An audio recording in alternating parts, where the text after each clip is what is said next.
welcome to this brand new episode of Newsmakers, the show where we bring to you trailblazer personalities and their success stories from various walks of life. Because at Newsmakers, we really aspire to inspire you. My dear amazing audience, I'm your host Simran, and I'm so very happy and delighted to bring to you a very powerful couple on our sets today. Yes, we have with us Dr. Sridhar ji, who is the founder, and Mrs. Lalit Sridhar, who is the co-founder of Deeksha Group of Institutions. Please allow me to welcome both of them on our sets today. A very warm welcome to Dr. Sridhar and Lalit Sridhar ji on our sets. Very much, Simran. Delight and pleasure to be here with you on this show. Thank you very much, Simran. Now, I would like to begin this very important question. Now, both of you are such an amazing, lovely couple together, and you've been working towards one goal, and I'm sure you must have also achieved a lot of your dreams. But this journey wouldn't have been so easy for you. There must have been a lot of struggles and a lot of challenges which you both have faced. Please tell us about your journey till now. Yeah, it's been a very interesting journey, I should say. Definitely not something we had dreamt about or imagined that this is what we'd be doing or accomplishing or having a conversation with Simran on a talk show. Definitely was not there in our wildest of dreams. Very different beginnings. Maybe I'll start off by sharing the earlier part of our journey. So I'm an engineer. I'm a mechanical engineering by background. Very lucky, fortunate to study in some of the best institutions. Went to IIT Kharagpur, did my BTech there. Then got to go to the US, did my PhD there at the Johns Hopkins University. Had the best of learning experiences both in India and in the US, and then started working in the US as well as a research scientist. Kind of a fairy tale life I was leading, well placed, beautiful country, great colleagues, and a lovely place to live and to grow up. There's only one problem I faced over there. People ask me, was there racism? Did you get discriminated? I'll say absolutely not. I'm very grateful for them welcoming me, paying me money to do a PhD there and to work there. So all very, very supportive.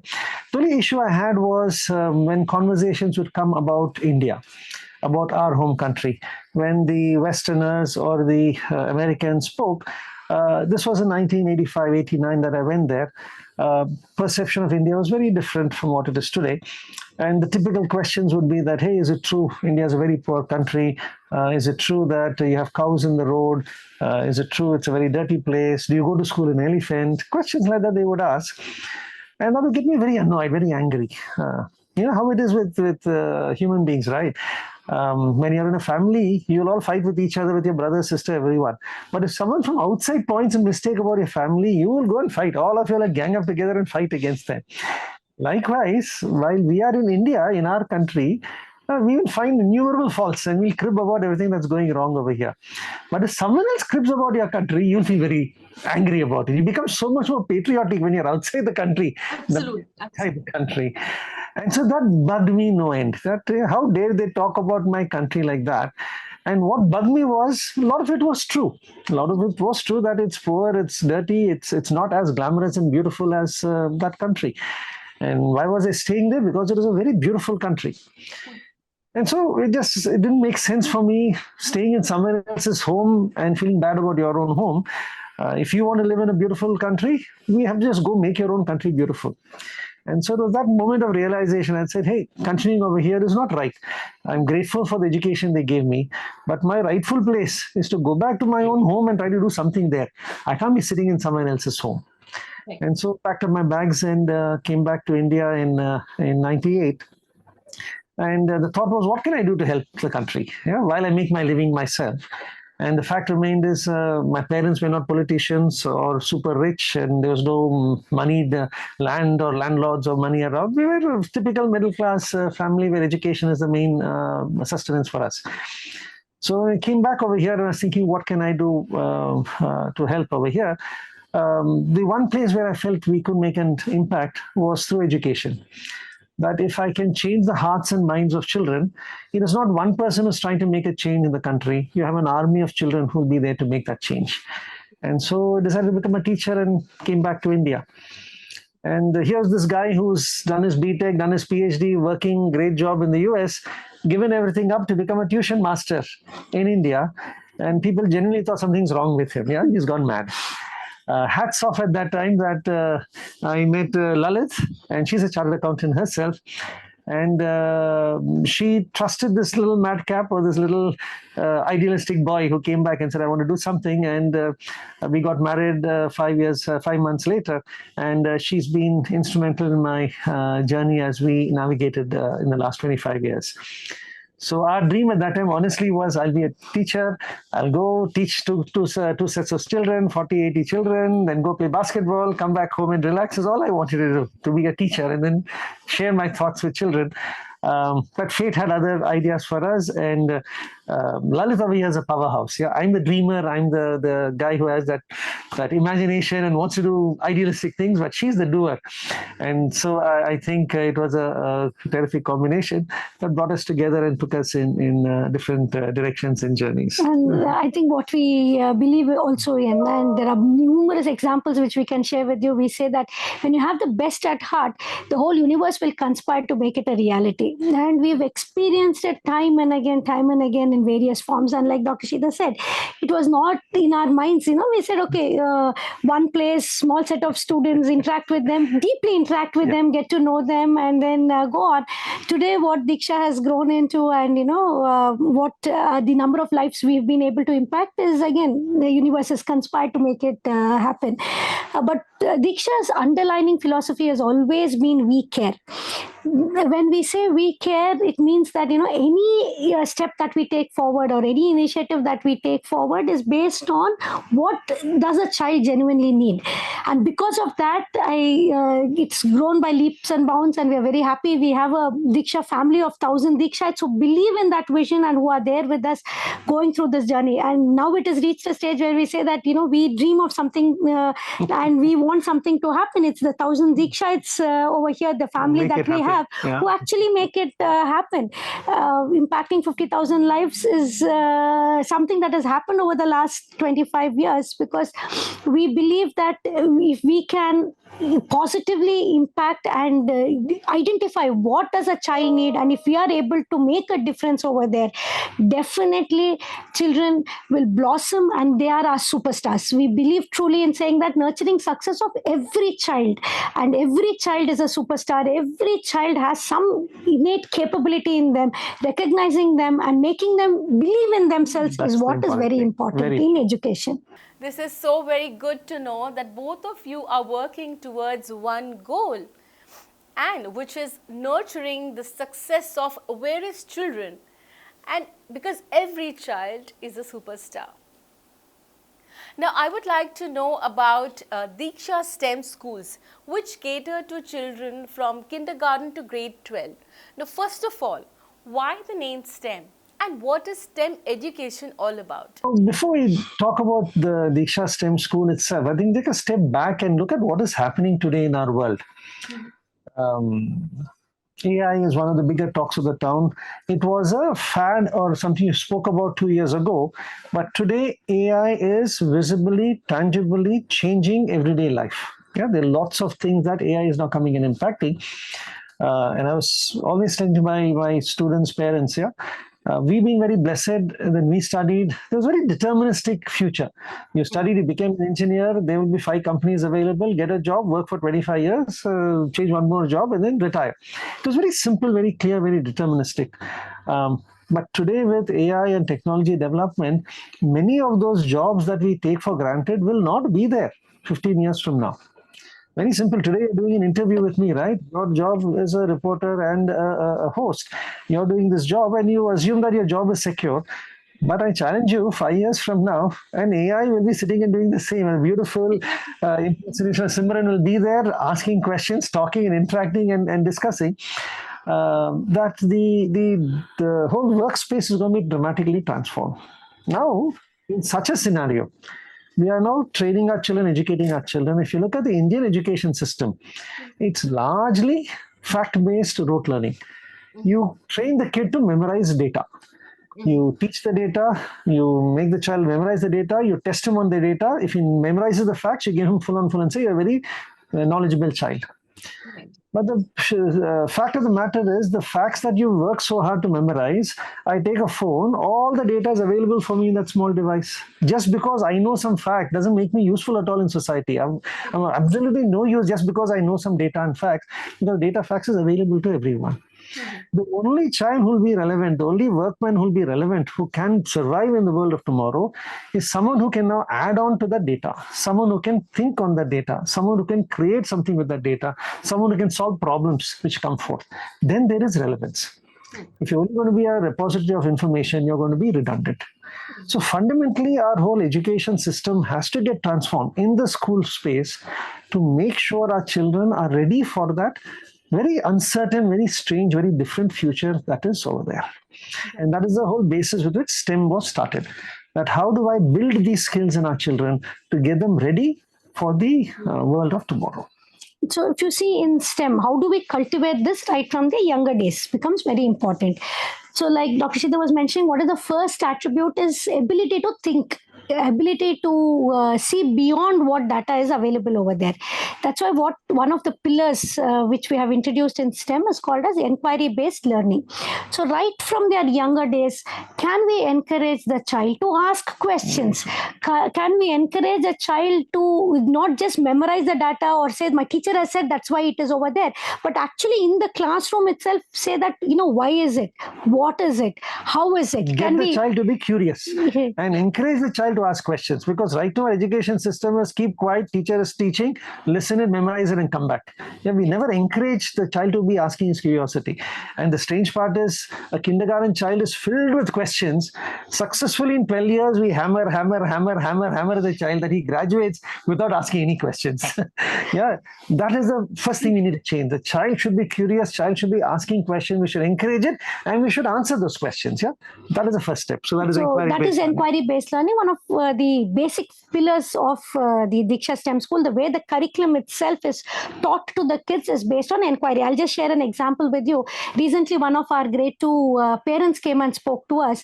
The daughter started from nursery with us and has been there with us, and the child felt sick. They had gone to the doctor, and the doctor had written down a prescription and given it, and the child started asking questions.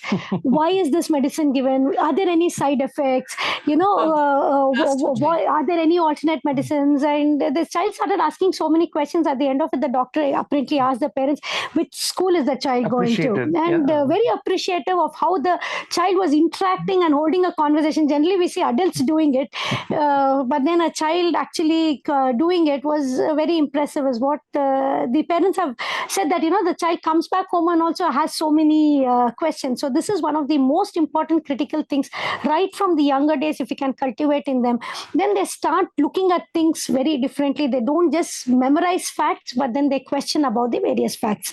This is one of the important pillars. The second important change that we have brought about in our curriculum is experiential science learning. So if you see, again, but science teacher comes to class, they just give the facts over there and draws a diagram of the prism or the lens or the cell. It's only you're seeing a picture and then you copy it down, right? You never experience it. And science is something you can see every day around you. So the whole experiential science learning is, as I teach you science as per the CBSE curriculum, how do I give you an opportunity to experiment and play with it yourself? So we have small kits made for every chapter, every subject, every chapter in science from grade 6 to 10. We have little kits available for the child. You're learning optics. You have a little box which is given. A set of 3 children now open that box, and you have lenses, you have mirrors, you have prisms, and you encourage the child to now explore, try this out. Now come and talk about it, discuss about it. So instead of saying lenses are of 3 different kinds, A, B, C, D, we give them all the lenses, see it. Now tell me what are the types of lenses you're seeing. And they'll say, sir, I see some lens which is bulging out, some lenses bulging in, some which are flat. And we say that is a convex lens, concave lens. So we get them to experience it and then we teach it. And so every chapter that we teach starts off with an experience, starts off with an immersion in what that topic is about. And then we teach the facts and data and information that goes on. So it is not the children are taken to a lab, the lab comes to the classroom. So science is taught on an experiential basis in the respective classrooms itself. So for every chapter, this experience is given to the kids. And again, the beauty of the other thing, like Dr. Sridhar said, it's not that they're seeing a demonstration of the lab, they're actually doing it.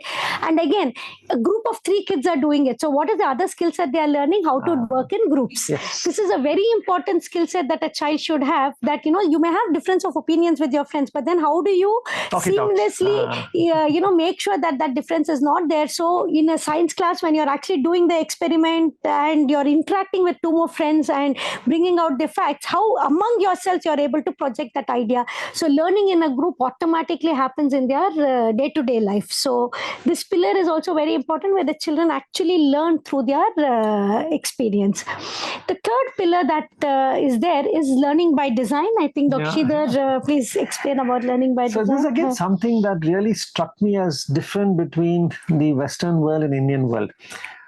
If I look at the patterns and creative patterns which are there, if I look over the last 30 years, I think America has 6 lakh patterns, whereas India has 6,000 or 60,000 patterns. We are much, much, much lesser than what the Western world has put out. And why is it so? Because our entire education system is trained to make a child pass an exam. It never trains a child to work with his hand and to make with his hand. It doesn't teach a child to build and to create. Anything goes wrong, toilet goes wrong, we call the plumber.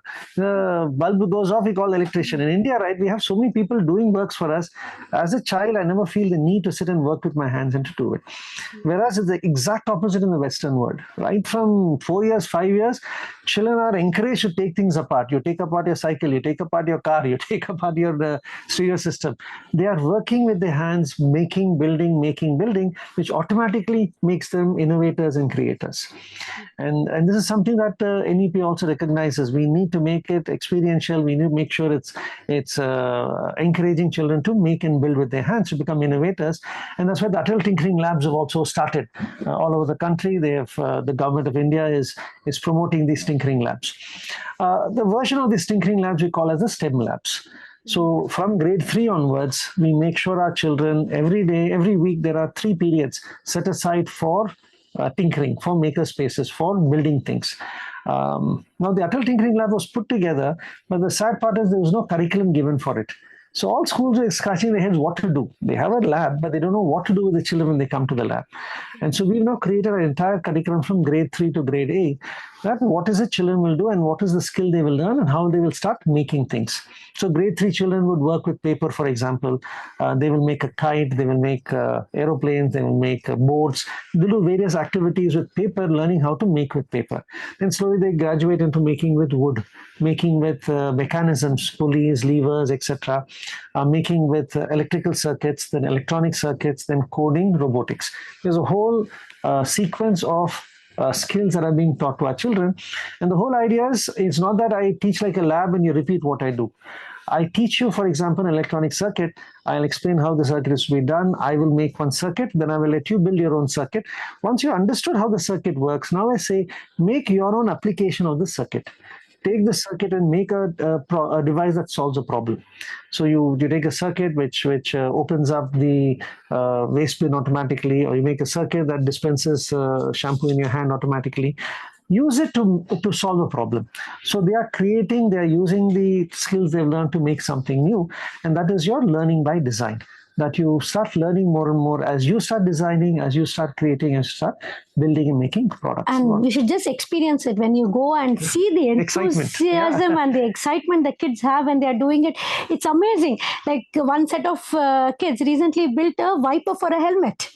So like this, they keep thinking, what are the problems which are there and what can I do to invent something new? And so the wiper for the helmet is, I'm driving a motorcycle, I have my visor and it's raining and I'm not able to see where I'm going, right? So they made a mechanism to wipe the helmet. Very creative, and the whole idea is to encourage them to think like that. They then go out saying, I can also build. The confidence comes, the belief comes that they can also do something. And that's what the learning by design so like is. this, it's very nice when the kids develop that interest in science itself. And one of the other important pillars is the fourth pillar that we have is communication. Yeah. All of us, these kids are going to be superstars. They are going to be doing very well. But then if they are not able to communicate or articulate what is there in their mind, then it's of no use. That's why right from the younger days, we have ensured that they develop good communication skills. So there are various activities which are there, group activities, but also what we have done is it's not just about working in a group, individually how you develop. Therefore, there is an AI package from which our children will use from grade 1 onwards till grade 10. There will be a period set aside in the school, but more importantly, when they go back home, there will be individualized, personalized learning for the kids, so that their diction becomes very good. They understand what they are talking. Comprehension also becomes very good. So to give that personalized learning, we have ensured that there is an AI package which is there with all our kids starting from grade 1 onwards. So here's an example of AI disrupting you. That earlier, if I wanted to learn English, I'll sit with the teacher. I will read the paragraph and the teacher will correct my pronunciation. Now it's an AI tool which is doing it. The child puts on his microphone, reads out the paragraph, and the AI tool says, sorry, it is not tomato, it should be tomato. What were corrections? It will correct the child. The AI bot will read a paragraph and say, now answer these questions. It'll do comprehension. If the child gets the answer wrong, it'll repeat that one sentence that the child should have heard. This sentence has your answer. Listen to it again. It actually one-on-one works with the child and helps the child improve his communication, diction, and vocabulary as well.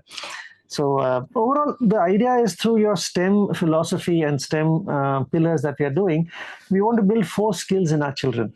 And the first skill is creative thinking, or critical thinking or problem solving. Second skill is creativity, to be able to make new things and build new things. Third is communication. And lastly, fourth is content. End of the day, you need to know what is what and then how to build up on top of this. So that is the whole philosophy and thought process behind STEM education, and get our children ready for the future of tomorrow. But I think in addition to this, what is very, very, very important is, trust me, all these kids are going to be superstars. But can we make them wonderful human beings? So we place a lot of importance on value education, and if you can instill them right from the younger days, right, then they evolve to be good human beings too. So therefore, we do place a lot of importance on value education.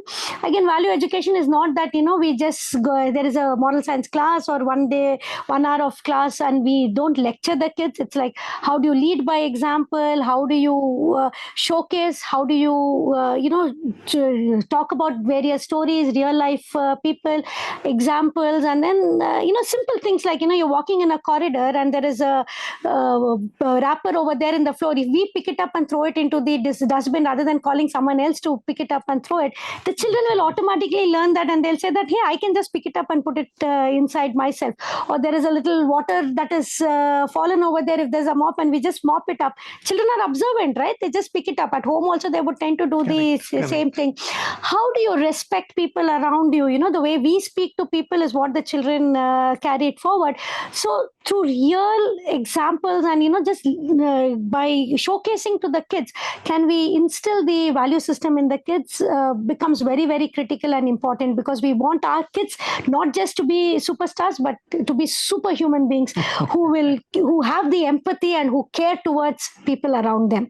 So how do we cultivate that? That is also part of the curriculum. And like Dr. Sridhar was saying, the STEM curriculum is not something we just got from outside and just put it. We have a team who's in-house, who's mapping the NCERT curriculum with this and then tie up every lecture.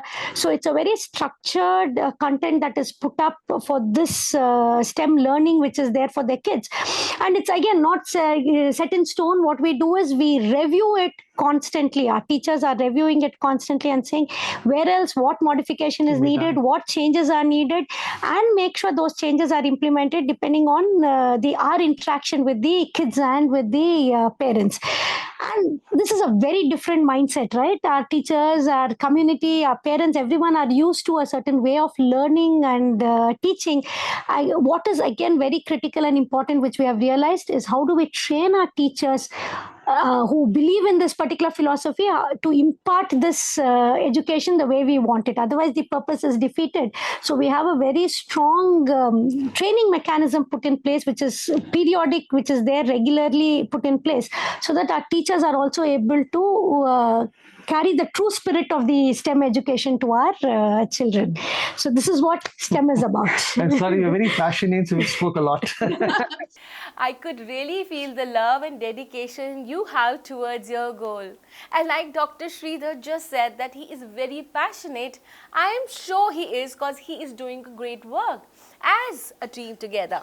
Now, my dear audience, it is important for us to get out of this old school learning of mugging up, and like Deeksha STEM is teaching kids to work on their creativity. And what touched my heart is how you are making your kids learn the value systems and teaching them to be a better citizen.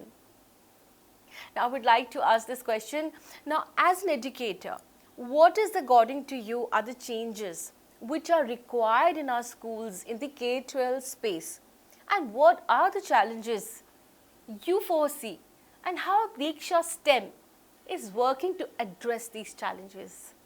So certainly the system has to transform and change is something that was recognized by the government, and that's when the National Education Policy came out in 2020.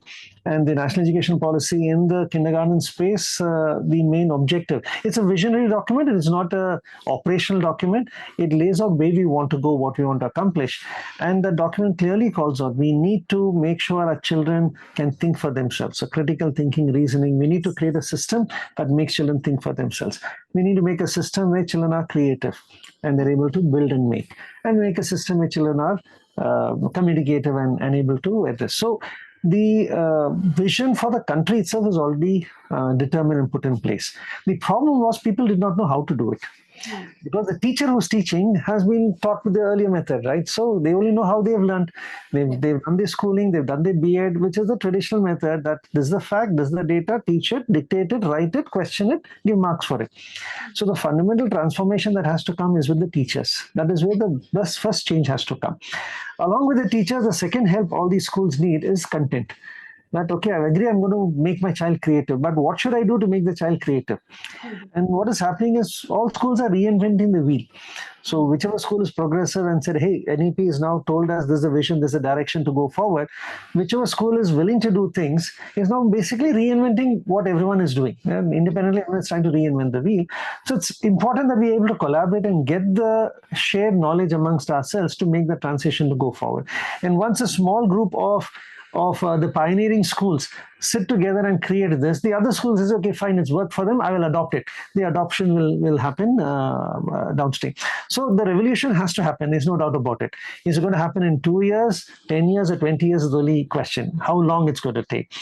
And which is why we're very happy to collaborate with like-minded schools. So other schools who are there who also believe that, hey, we need to start getting our children ready for the future the way we are envisioning and the way the NEP also has. We're very happy to collaborate with them, share our learnings with them, share our content with them, happy to cross-learn with trainings and together start creating that momentum, that critical mass that is bringing about change.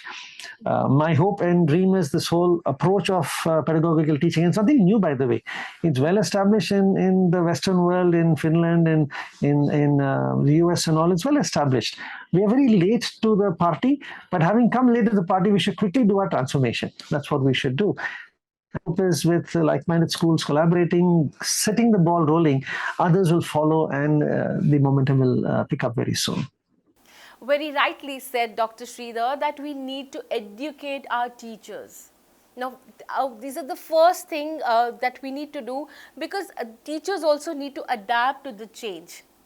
And like the motto of NEP 2020 is to educate, encourage and enlighten. So creative thinking is the need of the hour, and this is what we need to instill in the kids. And like Dr. Sridhar just said, that Deeksha STEM is willing to collaborate with like-minded schools and bring the transformation. I would like to recommend to all the pioneer schools that they follow the curriculum of Deeksha STEM to bring in the change. Right. We're delighted to share, interact, share our learning, share our knowledge, share our content, and help other schools and teachers make this transformation. we believe our impact and our contribution to India will be in enabling this revolution, enabling this transformation. It's not about one school doing it and I'm enjoying my time over there. It's great we did it. How quickly, how well can we share this knowledge, spread this information that enables others also to make this transformation, because that transformation is what is going to transform our country, the next generation of children. So if you see in Deeksha, that's why we believe in, whatever we do, we set a process document also there in place. So whether it is training, whether it is what is the curriculum that is there. So it is very easy to plug and play. It's like a STEM in a box, right? So Correct. what we do is we do it internally with our schools. We refine it. We make sure that it is working and it is working very well. Then we'll be able to implement these modules wherever it is needed. So that is what we are in the process of doing right now, that we are standardizing everything and we can implement it much faster. We can share our knowledge and our learnings much faster with everyone. STEM in a box captures it very aptly, that all our learnings, how do I make it in a simple box over there that any school can plug and play and quickly get up and running and get their teachers transformed and get the system adopted. Because the most important things over there is one, the curriculum itself. The second is the way the teachers are able to deliver the curriculum. So the training for the teachers and for everyone around in the system.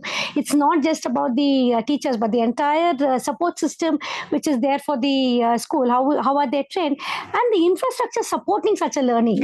So that is also very important. So that is something, if you see, we time even in the infrastructure, what is needed in a particular classroom, again, where is it placed, how accessible is it to the kids. So based on our experience, even how the whole infrastructure layout is placed in the classroom and in the school also becomes very critical. So these are the learnings which we have, which becomes like a STEM in the box. AI for me will become a tool very soon. Just like when the calculator came 40 years ago, it was wow, amazing. Yeah, but now it's a given. Yeah, it's a tool which is there that is given. It didn't displace some people who would sit and do manual calculations, but it created other jobs which became higher level jobs which use the calculator and delivered better. So likewise with AI becomes a tool which, if harnessed, can be utilized and become much stronger and better. The question is, the human being who has to interact with the AI should be enabled and equipped to be able to learn from the AI, use the AI, and deploy the AI. So very important, again, amongst our children, the critical skill they need to get is the ability to learn and to unlearn.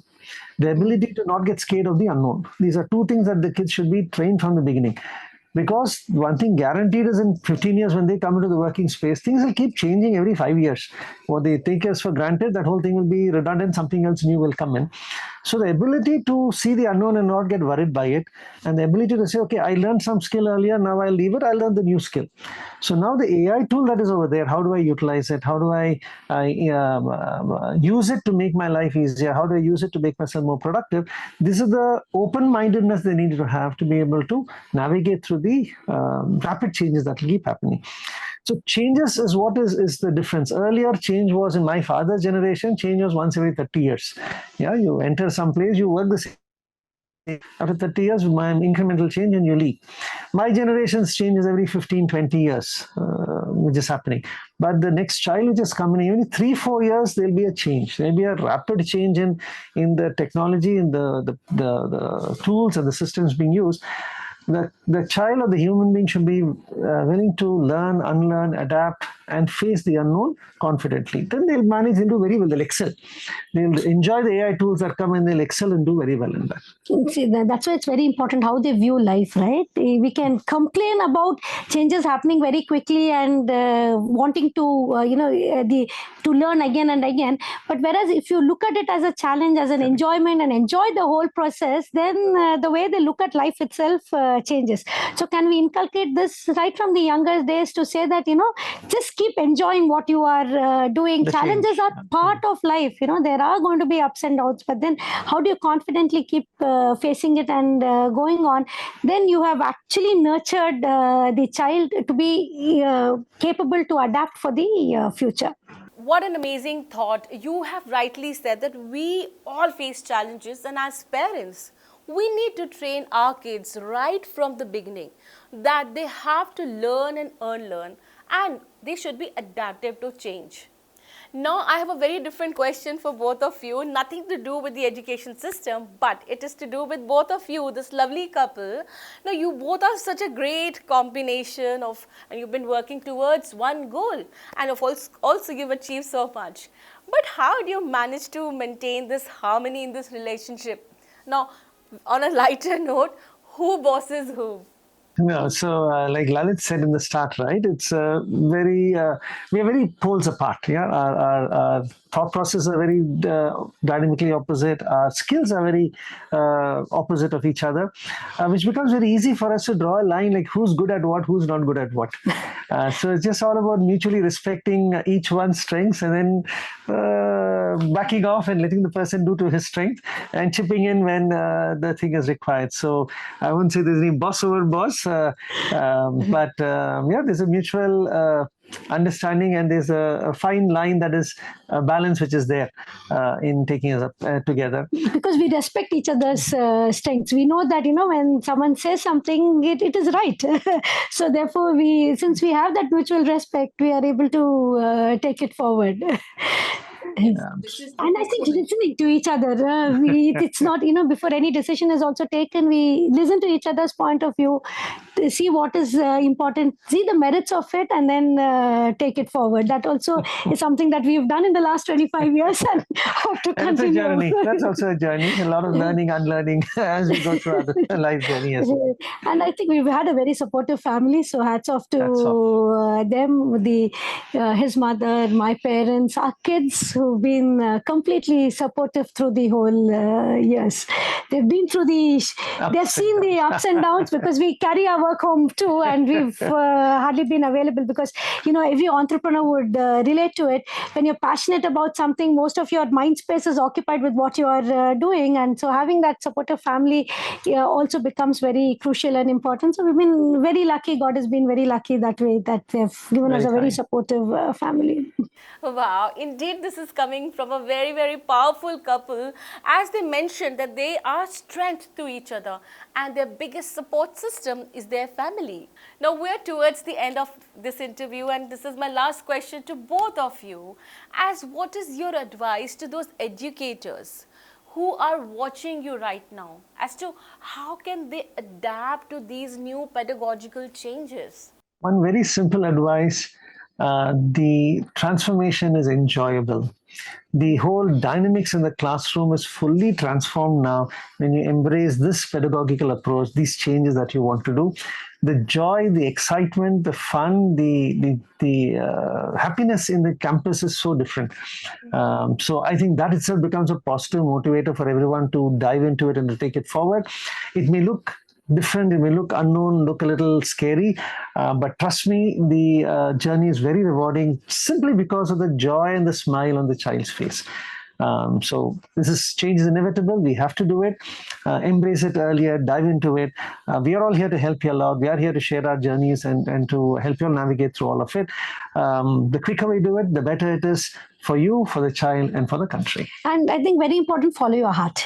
Wow. It's possible to do it, and it is possible to learn and move forward, and you're doing it for the sake of your child. The children who are around you, right, they are the ones for whom we are doing all of this.